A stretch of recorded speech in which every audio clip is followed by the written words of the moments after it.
Delhi high court న్యాయమూర్తి justice Yashwant Varma బంగ్లాలో అగ్ని ప్రమాదం జరిగితే ఆర్పడానికి వెళ్లిన అగ్నిమాపక సిబ్బందికి ఆ ఇంట్లో కట్టల కొద్ది నగదు కనిపించినట్టు వచ్చిన వార్త దేశవ్యాప్తంగా సంచలనం సృష్టించింది.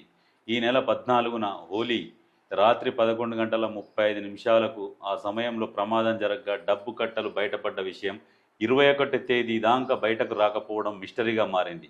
అగ్ని ప్రమాదం జరిగిన సమయంలో న్యాయమూర్తి ఊళ్ళో లేరని సమాచారం. ఆయన కుటుంబ సభ్యులు అగ్నిమాపక కేంద్రానికి ఫోన్ చేయగా సిబ్బంది వచ్చి మంటలను ఆర్పి లోపలికి వెళ్ళగా ఓ గదిలో కట్టలుగా నగదు కనిపించిందని, ఆ డబ్బు రూపాయలు 15 కోట్ల దాకా ఉంటుందని కొన్ని వర్గాలు తెలుపగా, దొరికిన డబ్బు 50 కోట్ల దాకా ఉంటుందని మరికొన్ని వర్గాలు చెప్తున్నాయి.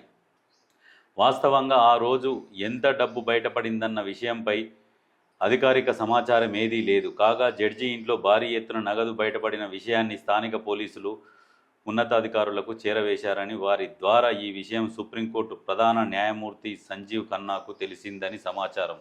ఆయన దీన్ని తీవ్రంగా పరిగణించి కొలీజియం సమావేశం నిర్వహించగా జస్టిస్ వర్మను అలహాబాద్ హైకోర్టుకు ట్రాన్స్ఫర్ చేయాలని